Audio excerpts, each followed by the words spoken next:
we're going to talk this week about the construction of the home and all the mysteries and all the fun stuff that we've discovered over the years. For many, many years, we had no idea how the house was put together and even exactly when the house was officially completed. Last week when I showed you the books, primarily the first one that we have with Mamie Krythe, Port Admiral, she glosses over the construction of it very quickly and just basically uses the year 1864. So that's kind of been the benchmark that we've kind of looked at as to when the house was actually finished.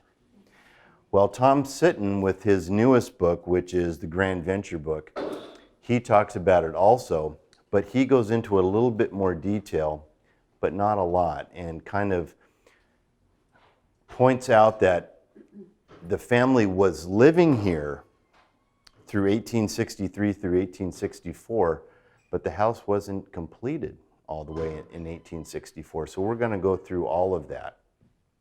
So how do we know about how the house was built, what it's made of, what were the color schemes, what were the construction materials? Well, fortunately, back in 1992, there was a survey done of the house, and all of those findings are put into a document which is called a Historic Structures Report. So these reports are wonderful, and this is our report, and these are in our library, and it is a wonderful tool, especially with restoration and understanding how the house was completed. It actually literally goes room by room, inside and outside, and it talks about exactly what we needed to know, which we had no idea of.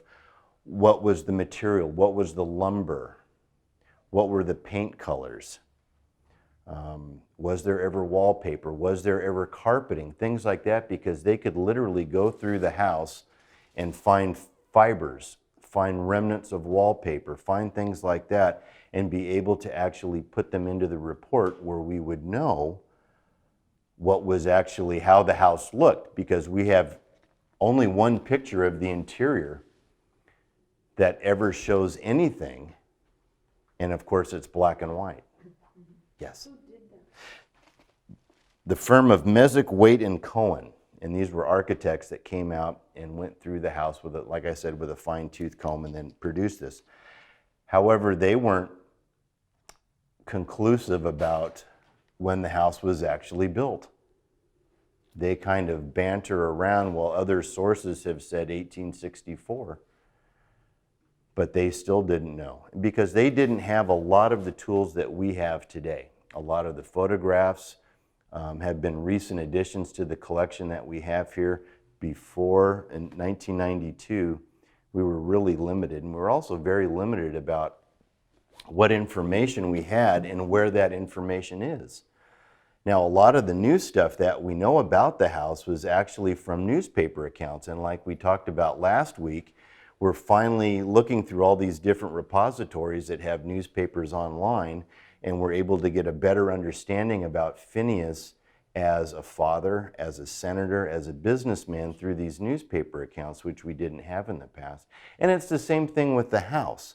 We're able to actually learn more through the newspapers, especially during the early 1860s, because that's a very busy time in Wilmington, especially because of drum barracks in the Civil War. There's a lot of newspaper reporters in town. There's a lot of happening. It's a very busy time for Wilmington. And finally, the Huntington Library. The Huntington Library has the vast holdings of what's called the Banning and Company collection. Within that collection, there are ledgers, journals, day books, every type of accounting ledger that Banning and Company had is all there. And you can actually go through these ledgers. For me, it's a hard thing to go through because everything is done in this beautiful cursive writing that is almost impossible to read. But the other thing is you would really need to be almost a historian with accounting because what's coming in, what's going out, it's hard to distinguish material that is maybe sold for business and material that's actually coming in for construction of the home. But there are key pieces in a lot of the ledgers and journals, and one of the most compelling one was even in 1865, a year after the home is said to be completed, there's an order for colored red glass. And as you know, on our second floor, the fan lights and the skylight around the door, there's red and blue glass. So they're still working on the home, even as late as 1865. So with that, let's begin our architectural tour of the home. Well, as we talked about last week, when he first arrived, where did he live and what kind of a house was he in? Well, according to Alden's depiction of the bay at San Pedro, he's living here in these adobe homes, which sits right above where Fort MacArthur Military Reservation is, and as you go down the reservation, you would be in the aquarium area, pretty much in that area, because where Dead Man's Island is, where it would come straight over, is basically 22nd Street today, where Tim's Landing is. So Banning was working, of course, for Douglas and Sanford when he first arrived, and their business was probably down at the bottom of the cliffs. Well, here's our very first ad where we have young Phineas Banning and his business partner Alexander, where they have announced that they have taken over the business of Douglas and Sanford, and they are now prepared to do everything that they did with regards to transportation and hauling. So Banning is here in 1854. And last week we talked about, for the first time, we actually knew where he lived in Wilmington at the very beginning. And of course, newspaper reporters are climbing all over the place here, especially during the 1860s, early 1860s, and again with regards to the Civil War and what's happening. And so the Daily Alta, which is the San Francisco newspaper, writes August 22nd in 64, "There's a new hotel now opening with flattering prospects to visitors and travelers through this place. The main building is 2 stories, new and large, and is attached to the former residence of Mr. Banning, which will give ample accommodations to the traveling public." Fantastic. We know he's living here. So this is quite a step up from an adobe home, right? Living on the bluffs there in San Pedro. So he is actually moving up. So for the house, this is the actual very first picture we have of the home, and the one that we know of to be this early. And this is almost 9 years after the home is completed. And this was taken by Godfrey. William Godfrey was a photographer stationed in Los Angeles that was hired by the Army Corps of Engineers to do a photographic survey of the harbor for the harbor improvements that Banning was going after. So fortunately, Godfrey took a picture of the home here. Phineas had probably hired him to do it. But here we go, as early at the end of 1863, now December 12th. The great event, and this is another reporter, again from the Daily Alta, "The great event of the week was a dinner. I shall call it more promptly a banquet at the hospitable mansion of Phineas Banning, Esquire, on Monday evening last. The other evening I sat on the porch of Mr. Banning's residence, watching the sun as it sank behind the distant San Bernardino Mountains. Some of the peaks are crowned with snow as the last rays of blended with the glory of the oncoming starlit night. These snowfields were bathed in a flood of rosette light." Wow! That is like the best real estate ad you could read. But there's a big problem with that, right? It's the other side. It's the other side. So how could he possibly be sitting on the balcony looking at the San Bernardino Mountains bathed in the back glory, right? Well, this is December, so the family is obviously home. They're actually in the house. So at some point in 63, they're inside the home. They're living there. And then we go back to 1864, and with that last account, from the last thing that we were talking about, the Wilmington Exchange Hotel, it's the same reporter. And in that article, he continues, "A conspicuous object in the landscape that's a typo, of Wilmington and Drum Barracks is the new residence of General Banning. I shall not attempt to give any description of it, as I have never entered within its doors, and its exterior is in an unfinished state. So we're unfinished. We're in August now, and it's unfinished. It occupies a slightly position being set upon a hill and is of ample dimension, 2 stories with an observatory on the roof. Well, that's clearly us. And it's clearly, this isn't the same reporter who visited here that was there back in December, because he was inside. This reporter never made it inside. So with that remark about being on a hill, that really makes you wonder, where in the world would a hill be in Wilmington? Prior to leveling of the streets and raising up the town, which actually happened in 1910, because when they raised the town, it was to put the sewer lines, the utilities, and everything else underground. It was apparent we were on a hill. And as this picture shows here, which shows this would be Avalon, and the cross street that we're very close to would be Harry Bridges, right about that intersection. And you can tell in the background we're on a hill, because here we are listed. They're listing Drum Barracks here, and here's the house back here nestled in our eucalyptus forest. And another photograph actually shows it from the Wilmington waterfront back then. We are on a hill in the background. So this was a hill, so its location. So it's for 2 reasons. Being close to that San Gabriel River, and with flooding, here's an issue of being at least maybe 25, 30, 40 feet above sea level, which would help, which would also give Banning another advantage of being at home, looking through the observatory, being able to see what's out in the harbor. That's another theory for that. Construction material. The structure report does a good job of actually identifying the flooring, what was used to construct the framing of the house, what was used for the lath, and 90% of it is redwood, where we have what's called true heart of pine back then. Today we refer to it as Douglas fir, is used for the flooring. Now there's a couple of issues with the flooring in the house. When we're in the bedrooms, the wider boards on the floor are the original 1864, and that's a 1x4 tongue and groove Douglas fir.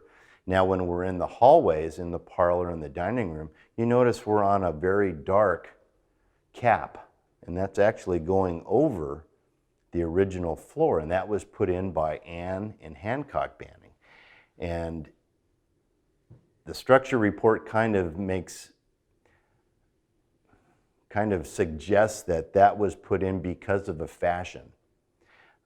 As we go into the early 1900s, when Ann and Hancock are here, they're changing the look of the home. They're making it more of a colonial revival statement, and hardwood, a dark hardwood floor, was very popular at the time. So they were able to do that with our hallway on 2nd floor and 1st floor, but they didn't go into the bedrooms. So it was just a cap laid out, more of a fashion statement than for any other reason. But as we go back, a lot of theories and a lot of books prior to the structures report kind of made mention of, well, who built the home, which was still a mystery. How did this thing get here? Who built it? And so theories of actually having the home prefabricated back east and shipped around the Horn and then reassembled here was a very strong theory. Another one was, well, there was, with Los Angeles being so backwards back then, there couldn't possibly have artisans and craftsmen to build this magnificent place. They had to rely on ship carpenters, which is a lot of baloney, because a ship's carpenter is not trained to do domestic architecture. They're there as a shipwright. That's a completely different skill, although it's a carpenter.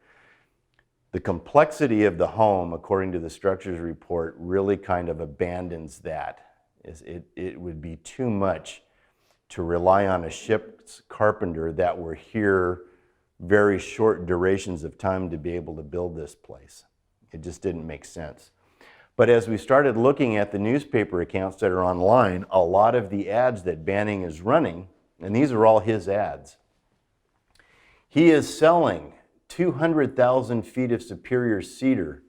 He is selling flooring, siding, shingles, laths, pickets, and he's even selling sawdust because he's actually making all of that material. He's milling it down here at the harbor with his lumber mill. He's selling everything you could need, and it's all listed, all different dimensions. So he has the material here to build this place. And that's not the question, and that actually proves, and it kind of vindicates the structure report, because their analysis says the house is made with redwood, and it is made with Douglas fir, and it's everything Banning's selling here.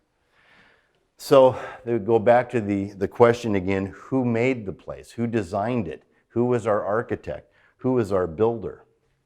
Well, we have some theories. First of all, where did Phineas get the idea of the design for this type of house? This is, of course, Greek Revival, and it's not a typical design one would use for a home. It's more of a design that would be used for, a courthouse. This isn't really a Victorian home design, especially on the West Coast. But there are examples of this home still in existence, which we didn't know about until, of course, the wonderful internet brought them to us. The Farhar House in Troy, New Hampshire was built in 1848, and it's still standing. And of course, this house was built before Phineas even left Philadelphia to come here. So there are a lot, shouldn't say a lot, but there are examples back east that something that Phineas may have saw as a young man that stuck in his mind, that if I ever get to build a house of my dreams, I'm going to remember that. Well, as we turn now towards employees and contractors that are in the ledger books at the Huntington Library, there are two names that popped out on our recent research. George Hansen was an LA City engineer and surveyor. He's also on the books for Banning and Company, and he also is the one that did the surveying for the drum barracks. So he's the land surveyor that was able to make the determination where all those buildings were to be placed at drum barracks just down the street from us. William Showers is a private in Company E, 4th Infantry, California volunteer, and he's stationed at drum barracks between 61 and 64. He's an architect, and he's also a volunteer, and he's also in Banning and Company's ledger books. So without actually having a letter or anything signed by him saying he is the architect for Banning, he is the architect for the building at drum barracks. So is he the architect here?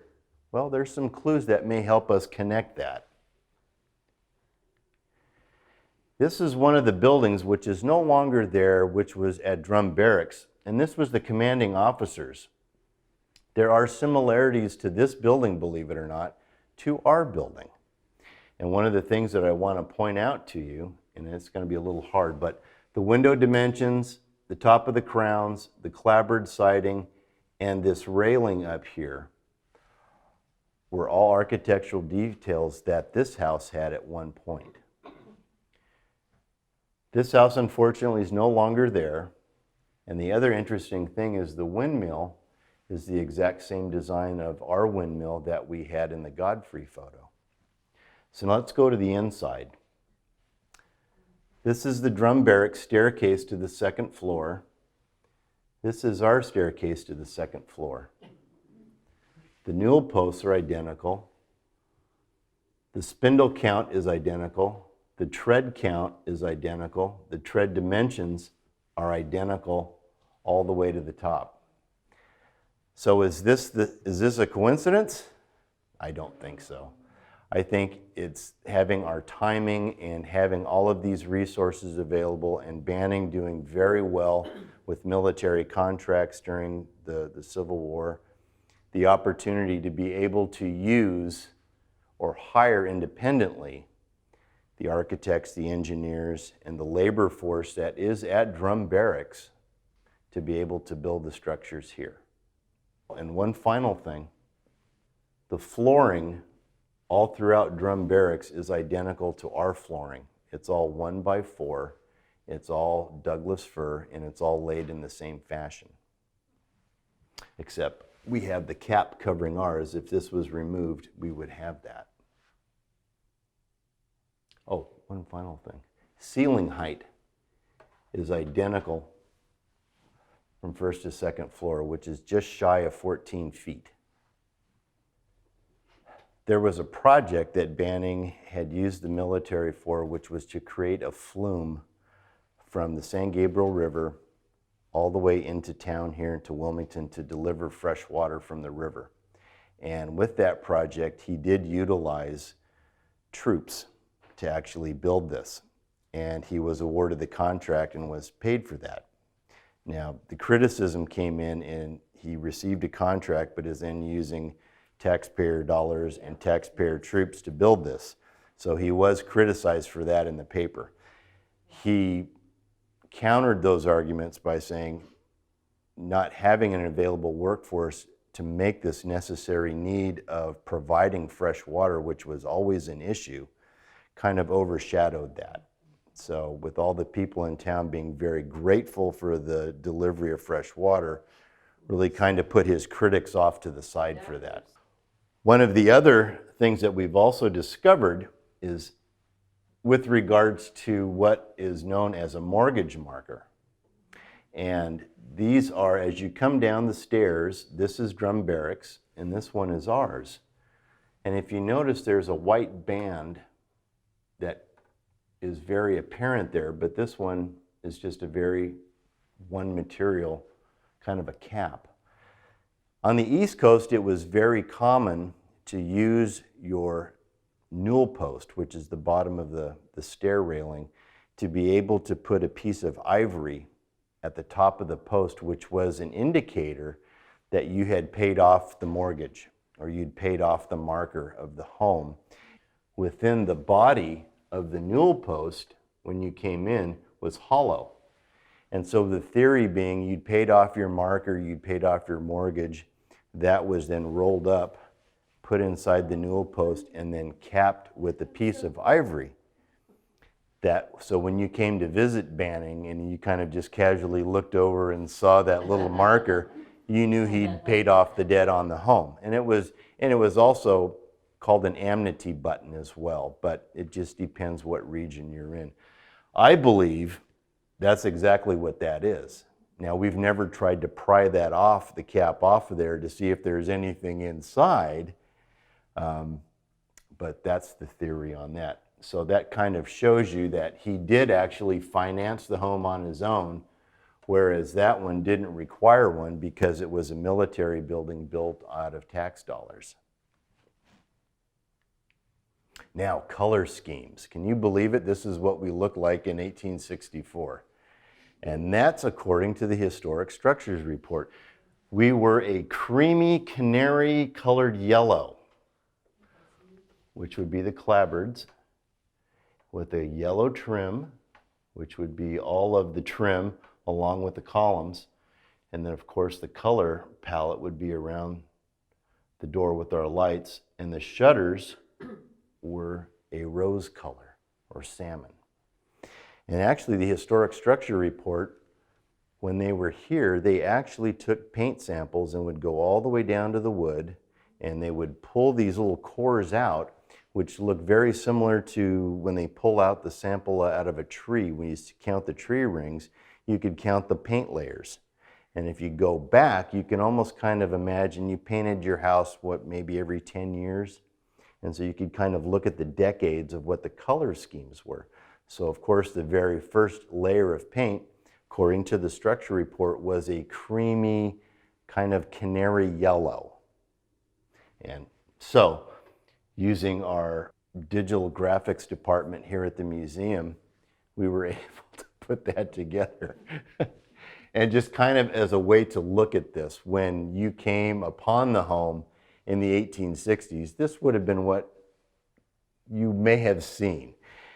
we had always kind of doubted that historic structures report, just kind of with a grain of salt. Okay, yellow. Until we found this, which is an artist rendering from Thompson and West, and they have books that they would put out, which would go county by county in California.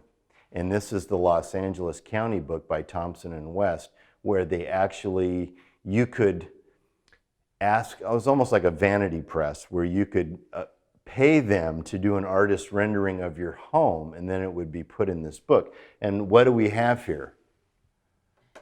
A yellow colored home with red or salmon colored shutters, which was, I thought, was just incredible. And I went, oh my gosh, they got it right. The other wonderful thing about it is as you look at things like this, you just wonder how much artistic license, they're going to take to actually show what the home is like. And I thought, boy, where is our circle up front? How did, with M Street being there and Banning Boulevard, this really is quite a bit different than what we have today. And imagine driving up to the front of the house through this row of eucalyptus, and it's actually entitled Eucalyptus Grove. It's not entitled the Banning home, it's called Eucalyptus Grove. Well, one of the photographs that we actually have, taken by Joseph Banning, shows that drive heading up to the house, because you can see the house in the distance here, but you're actually going down a eucalyptus line road approaching this big yellow house. And that must have been quite the sight to be able to come upon that.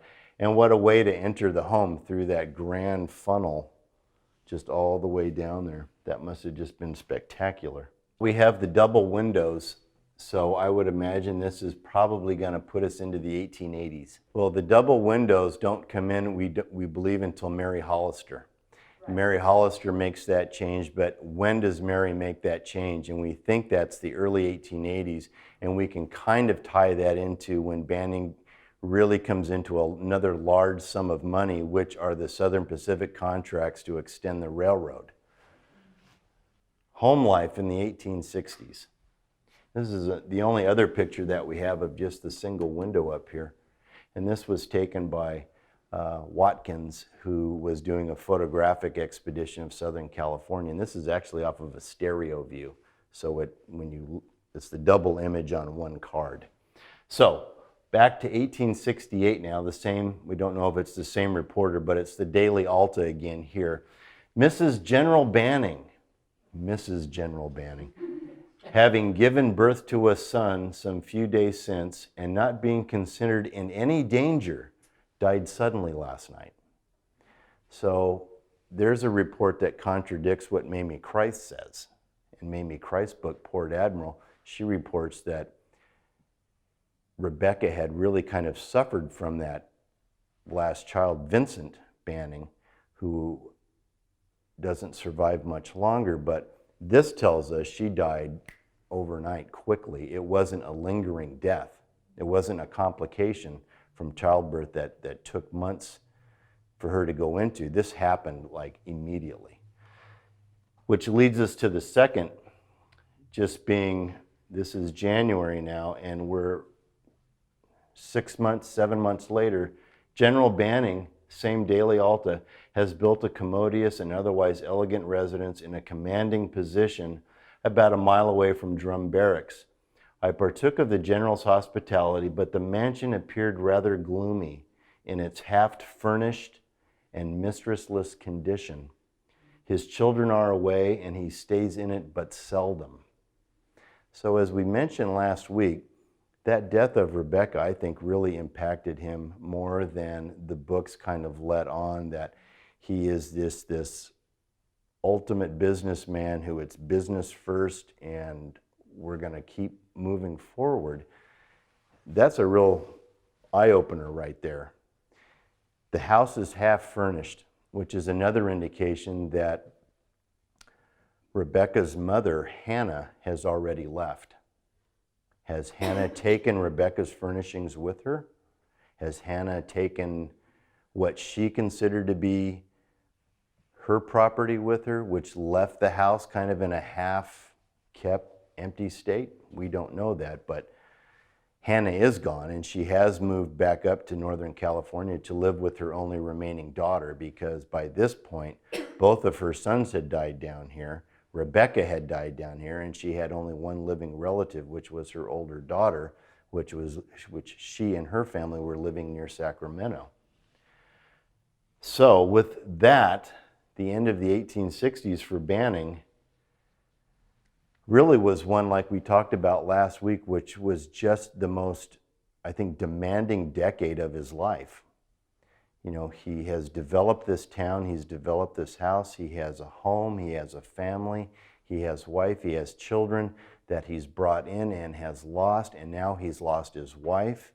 He has championed and brought in a railroad, he has become a state senator. He's done all of this in just that 10-year span. And now it's the end of the 60s and the 1870s, with Rebecca being gone. It's now kind of almost a time where he's actually going to settle down. And with that second marriage, we can read that there with the first caption up there. And this is another stereo view that's taken by Joseph. General Banning, another Wilmingtonian, has an elegant family mansion on the hill. And it has been very successful in cultivation of fruits and vegetables, including almond, the banana, and the fig. So that's an indication that he's really kind of back here. He's almost re-energized. He's here, he's making a go of the place again. And then by 1878, we have another report from the Los Angeles Herald. Mrs. W.J. Broderick received a telegram yesterday stating that the residence of General Banning at Wilmington had caught fire the night before last and was damaged to the amount of $500 to $600 before it was extinguished. Well, where did that happen? Was this a kitchen fire? Was this a bedroom fire? Had a lamp fallen over? Unfortunately, we don't have any other details, and we don't have any other newspaper accounts, but it's things like that that are exciting in these new discoveries for us that really kind of make us look at the house of like, well, yeah, that was a typical occurrence back then, especially having to have a coal fireplace, coal stove, kerosene lamps, candles. All of that could have spelled disaster, of course, being one thing knocked over versus another. Color schemes for the 1890s. And that's a lot different, isn't it? Well, the first thing we're going to point out, as Julia had mentioned, we've got a split third floor up there now. And actually, you can still see the window outline of the original window there. Well, this is Mary Hollister's work. This is Mary Hollister redoing portions of the inside. That's not Mary Hollister standing on the porch. That's actually Mary Donahoe, who is on the 1870 and 1880 census. And she's there as, I guess, and she's also in the accounting books we found at the Huntington. But the structure report does say that the color palette of the house changes during the 1880s without having a specific year cited.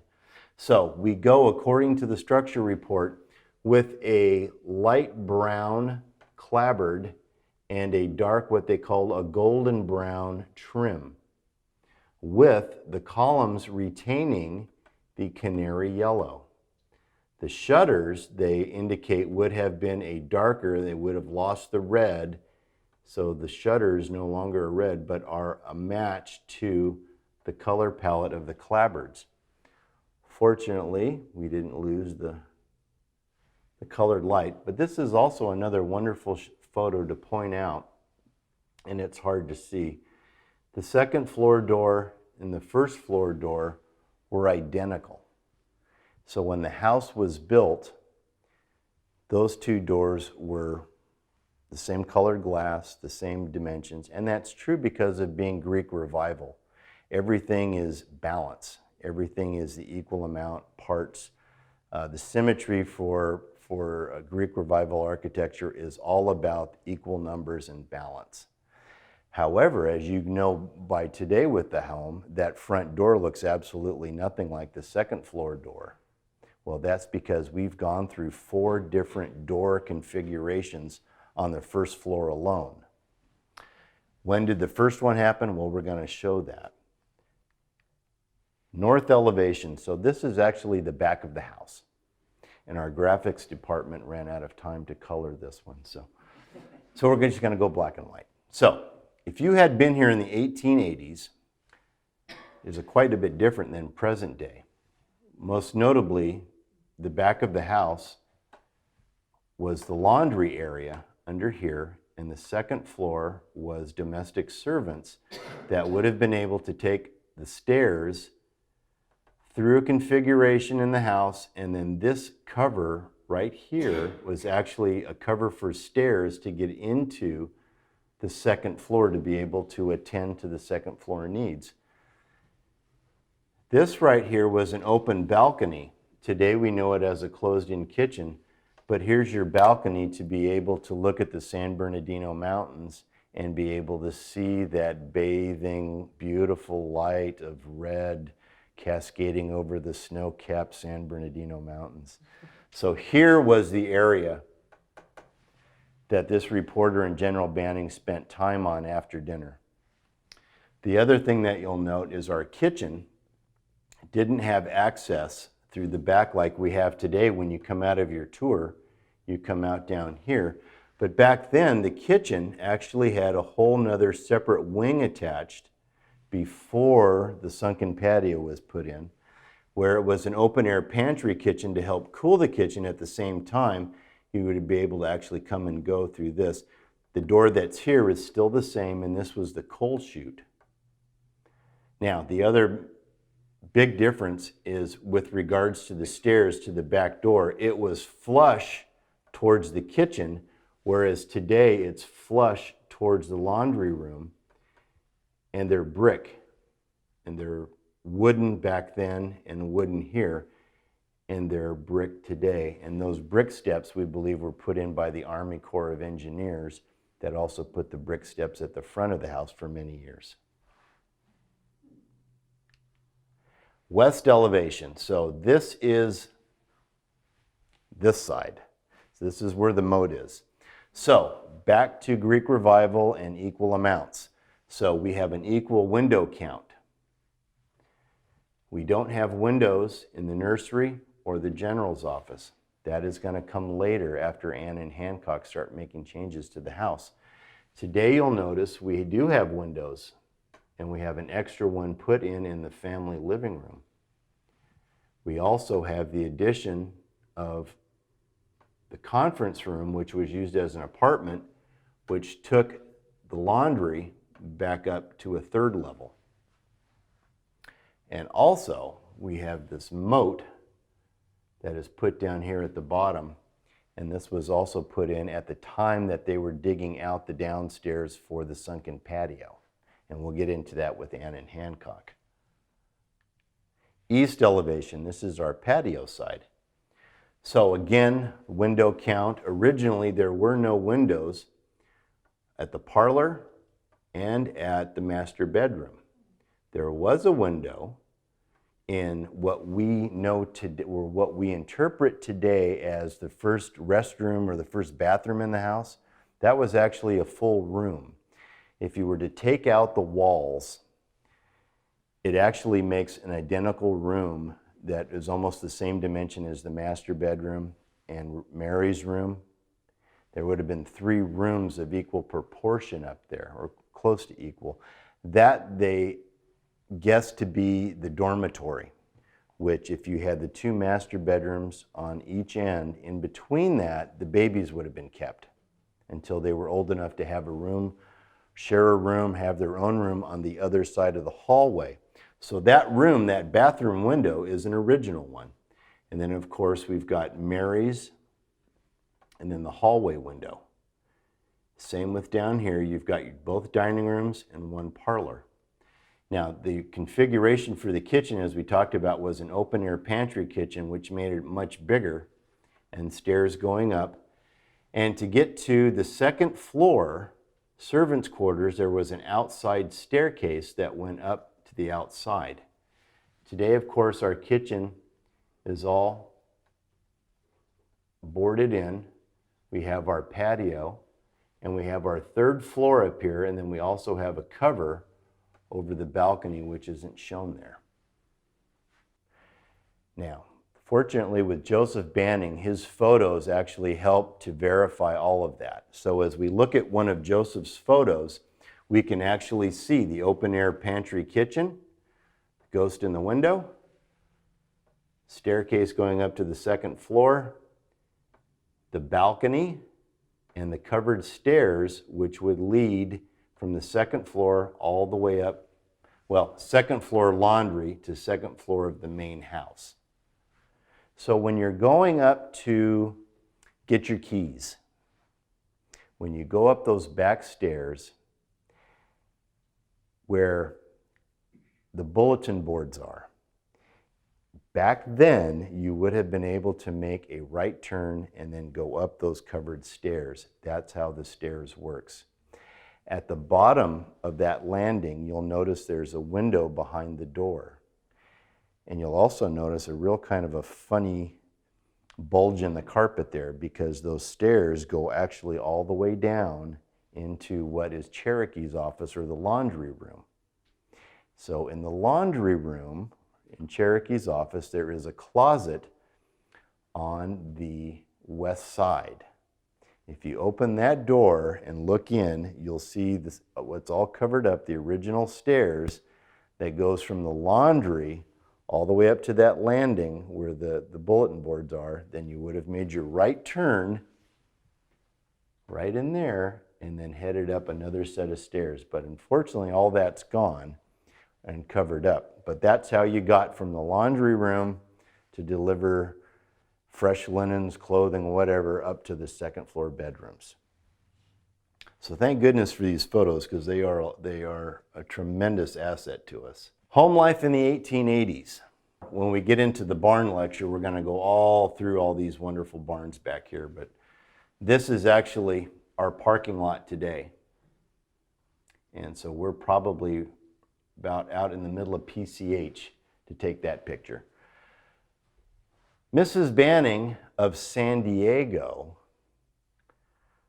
of the late General Banning, has gone to San Luis Obispo, where real estate possessions in that county demanded her attention. Mrs. Banning contemplates making several important benefactions to Wilmington, which will greatly enhance the attractiveness of that popular district.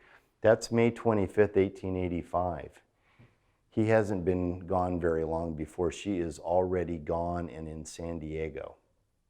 And as we talked about last week, she's also going to build a home near Oakland because of her daughters having them attending school in Northern California. She's also moved to Fort Moore Hill in Los Angeles to build another home. So Mary Hollister is gone from the property quickly, and so are her daughters. And the Herald also reports in 1887 in July, it is reported that a syndicate is being formed to purchase the magnificent Banning homestead at Wilmington. If this effort is successful, a grand hotel will be built on the site of the present residence. This seems to be a very good proposition. So this tells us a couple of things. The house really isn't wanted. There are the three sons that are taking care of the home. One kind of after the other, but William really never officially resides here permanently the way the two brothers, Joseph and Hancock, and their families are. So this leaves a 17,000 square foot, 22 room home basically to three boys, three young men, I should say. And they're taking turns living here. So actually, that proposition of actually selling everything here and creating a hotel, I'm sure was very seriously thought about. Glad it never happened, but I'm sure it was seriously contemplated.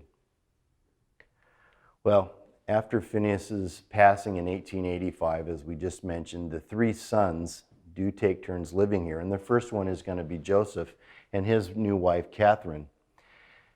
They're here for a short amount of time, 5-6 years, but the great thing about Joseph is that he was a photographer, one of his wonderful traits. And it's the photography that he took of the home, the inside and the outside, that really give us keys to how the house looked. And as I mentioned, we only have one picture of the inside of the home that may reflect how the house looked during Phineas's lifetime, even though the picture was taken 3 years after his passing, with Mary having taken all of the furniture with her, which this is now a reflection more or less of Joe and Catherine with a combination of things that Mary didn't take with her. Well, this is a great photo because there's a lot of things on the sideboard, especially that water pitcher that we now have, the candelabra that we have, the nocturne paintings that we have, the tete-a-tete chair that we have. So Mary didn't take everything, but took a lot of things with her. And in letters that we have, she was very proud of the fact that she was able to buy furniture. And so you almost get a feeling that she is going to take everything that she bought. Things that she didn't buy may have left behind. That's one way to kind of look at that. But this is also another wonderful picture for us because it proves the historic structure report says the walls and the ceilings never had any paint. They were bare plaster. They were never painted. There was never wallpaper. And they know that because of taking samples of the paint on the wall and being able to backtrack on a timeline when these colors would have been put in place. So for the entire time that Phineas is here, there were never any painted walls. They were all bare plaster, which was common. The fireplace, as we can tell, is original to what we have today, but the structure report indicates that there are some components of that that aren't original. But I point that out because today, the parlor and the dining room are distinctively two different rooms with their look. But back then, they were designed to look as one. Functionality was two different things, the parlor and the dining room. So when those pocket doors were closed, you had the function of the parlor for business, for entertaining. When those pocket doors were opened and you came into the dining room, that was a whole nother set of etiquette in there versus the parlor, but they were designed to look as one room. Today we have that very stark contrast of a colonial revival parlor versus a very Victorian dining room. And those changes were made by Anne and Hancock Banning. But for Joseph, having these wonderful photographs are great for us. And we've recently discovered that this photo, this is our one-room schoolhouse.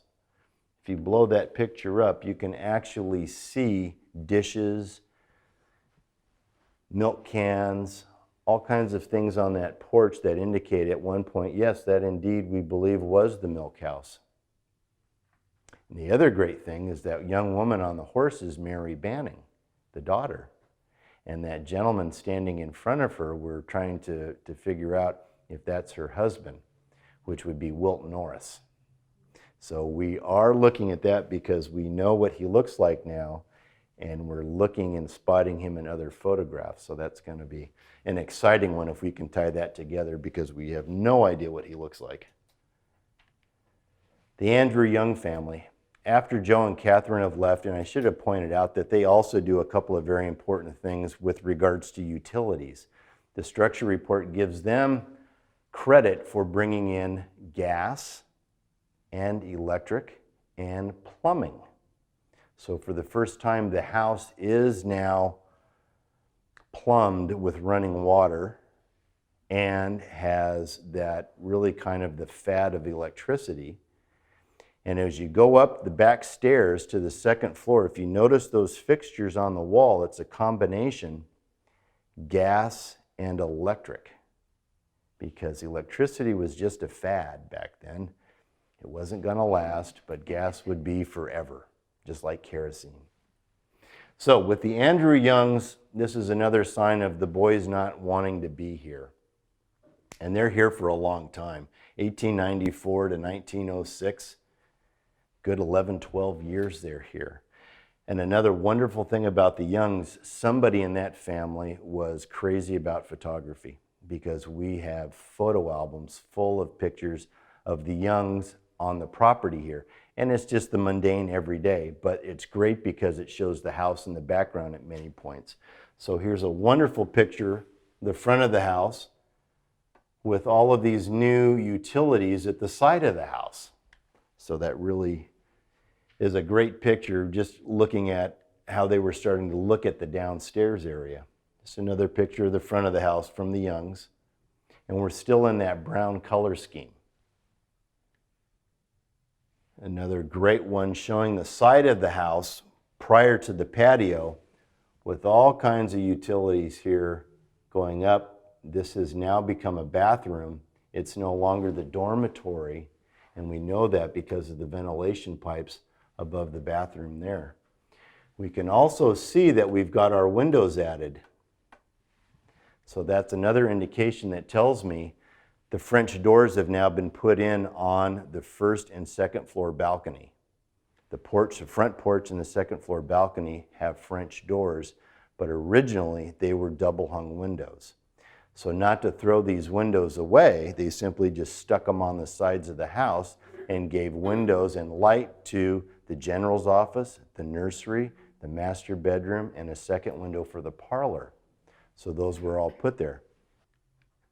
Another good photo from the Young family showing the balcony before it's our kitchen. There are two double windows and a door up there that if you look at that armoire on the second floor at the end of the hallway, if that armoire is gone, the door is there, the two windows are there, but they're simply covered up. And we have a change. We have our stairs coming down the kitchen, so we've lost the use of the open air pantry. We still have the open air pantry. Today we just have them as a walled off window. Stairs going down, the Youngs playing with the hose and watering. And you see our kitchen is enclosed, and we see up here again the balcony, window, and then the door. Right outside of our conference room on the wall is a giant mirror, full-length mirror. If that mirror was gone, that would have been another way to access getting out to the balcony.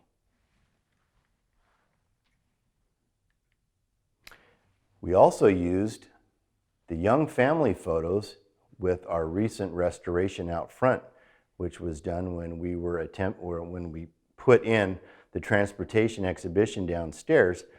We had the opportunity to replace the front stairs, the bricks that were put in by the Army Corps of Engineers, and reverse that back to the wooden stairs that the family had here.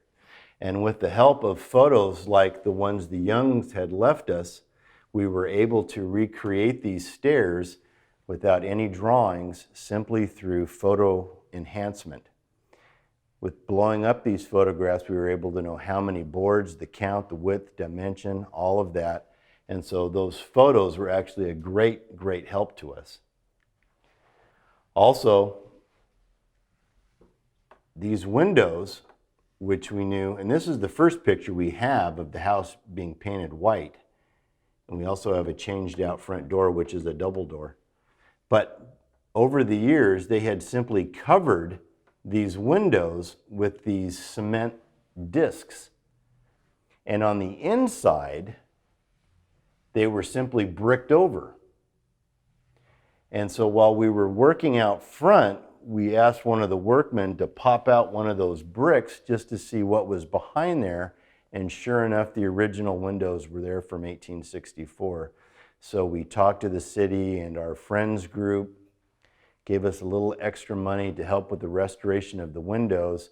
So it was another team effort that we were able to pop off those caps, take the windows out, have them not restored, but just refurbished, and then put back into place. So that was just another wonderful thing that we were able to do, is to be able to restore those windows a few years ago. And of course, having old photos, being able to see what's behind there, we kind of knew what might be there until we popped all that stuff off. Ann and Hancock Banning are our last family members to live here, 1907 through 1925. They do a lot to the home. Ann Banning, I think, was I don't know about being completely thrilled about living here, but to be here, wanted to bring the home into a really kind of an electrified 1900s, literally, to make changes, to make the home more stylish, more fashionable, to be here. And so she's credited with a lot of those changes. And of course, the big one that we all know today is going to be downstairs in our patio. And of course, to dig out the bottom of the house to create the ballroom that was down there. So the patio originally looked like this with our fountain down here. And today, if you go down into the patio, you can actually see the outline of that fountain because of the bricks are newer and actually makes a circular outline down there. It was designed, of course, to be able to come down in a carriage, drop off at the door, circle the pond, and then up you go. We don't, unfortunately, have any photos that actually show the ballroom after it was finished or with family or with entertaining down there. We haven't, that's not to say it's not out there, but we just haven't discovered that one yet. Another wonderful credit that Ann and Hancock Banning made to the home was solar heating and the 2 solar panels up there. We believe those were put in about 1913. The wonderful thing about that is up in the cupola, there are 2 tanks that are still up there. The way this was designed, there is a very large tank that you can see as soon as you go up there that held the cold water. Right next to that is what looks like a closet, but there's actually another tank in there that is in insulation, and that was the hot water holding tank.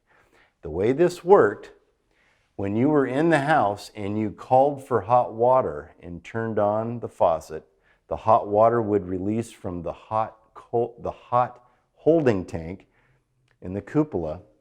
That water would go to its destination. At the same time that that's happening, hot water stored in these panels would be siphoned up and pulled into those tanks. While that's happening, the cold water would then exit the cold tank and then replenish in the panels, which was a complete working system. And that was very popular, believe it or not, in Southern California all the way until World War II, when the invention of the hot water tank came in and basically killed the whole solar industry. We don't know when the panels actually came off the roof. We think probably when the city comes in the late 20s, these are removed without having the need for them. Back of the house, and I wanted to show you, the main one for this is because all today we have is just what we use today and what we interpret as our one-room schoolhouse. This stucco and brick building had a very large front open-end porch and an appendage office off the back of it. We think it was used as the cream house and probably did some kitchen duty, but later in life it actually became an office for Hancock Banning. And so that little building's kind of gone through a lot, and of course today the thousands of school kids that we have come through here know it as our one-room schoolhouse. Quickly, as we go through these last ones, it's going to be a quick kind of tour through Postcards because, of course, after the family stops living here, we really don't have the photo documentation the way the family kept it.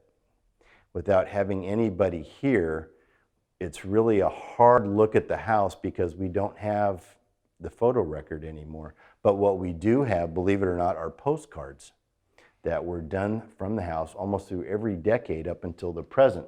So as we have recreation and parks coming in 1927, through the 1930s, the house was opened up as a museum, loosely, through the Native Daughters of the Golden West, the Long Beach parlor, and they would open up the home on the weekends for a quarter. Now, Tom Sitton in his book does mention that in the early 1930s, a lot of the family did get together and contribute and donated items back to the house, along with the communities of San Pedro and Wilmington that wanted to donate things. So the home was opened up with furnishings, but not really interpreted the way, of course, we have it today. So 1935, we still have our wooden steps out here. We have the final configuration of the door. 1938, still we have our wooden steps. 1947, we've just finished World War II. During the war, the Army Corps had taken over the house and the park. They used the home for officers' quarters, and they built structures all throughout the park. These were Quonset huts and temporary housing for their enlisted, and here are the buildings right next to the museum, literally. And these were all throughout the park, and they had actually walled off the front of the house, separating those barracks. And for the first time, we have brick steps leading up to the front. So we had Army Corps of Engineers here with, we don't know how much they had to do, but they took it upon themselves to rebuild the front steps and the back steps. The 1950s, we still have the Army buildings 5 years after the wars ended, right up against the home with the fences still there, and we're very white. That is the brightest white color paint I think the house has ever had. By 1953, the community of Wilmington really wanted their park back, and they wanted the house back. What the Army had allowed to happen was to use the old buildings from the Army that were left in the park as housing for returning veterans, and it was called Kempler's Grove. So Banning Park was really not in existence. It was off limits unless you were military housing. The community really wanted their park back. And so by 1953, all of the remaining structures and buildings from the Army had been removed. The park really kind of rebounded, became a very social center for the community again. And the house, of course, again, was open up to the public for touring, and this started in the 50s. And our little magnolia tree, which is out there today, is this one right there. By the 1960s, the home was still open, but this is where we started getting into that area of the city really not wanting to take care of the place. Didn't really have the staff, didn't really have a nonprofit group that could come in and fundraise and do things and support the home. So, and again, back to Tom Sitton's book, he does mention that Mayor Sam Yorty at the time for Los Angeles had contacted Nancy Banning Call, a great-granddaughter who's still with us today, and basically made mention that, you know, if the family or you had ever had any intentions or thoughts of really putting the museum or the home and making it a museum and opening it up, we'd better act soon, because there is talk about demolishing it, demolishing the house, the barn, all the structures, just to make a flatscape park, which would be, of course, a lot easier to maintain. And thank goodness Nancy and other family members and friends formed Friends of Banning Museum to help with this. And it's been that relationship with the Department of Recreation and Parks since the late 60s that really have brought us to where we are today. 1988. Current restoration. And I know our new class, you missed all the wonderful scaffolding and all the things that we went through last year. But a lot of boards on our barn and our house we had to replace just because of damage. And so we actually had to cut and mill custom boards to match identically, same redwood, same thickness, same dimension. And so when we've replaced these, the idea is that you're not being able to tell what those changes are.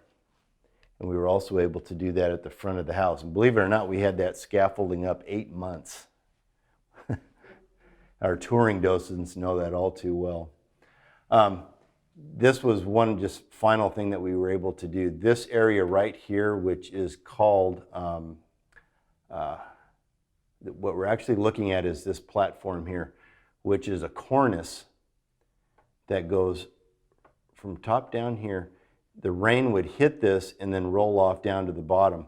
Well, over the years, there was a tin panels that had actually covered this that were handmade in the 1860s that were put there to work as a reflection, well, as a way to divert all of that water off and then down to the bottom. And these were all custom made, one right after the other. And then a tinsmith would be up there actually building, installing these one right after the other.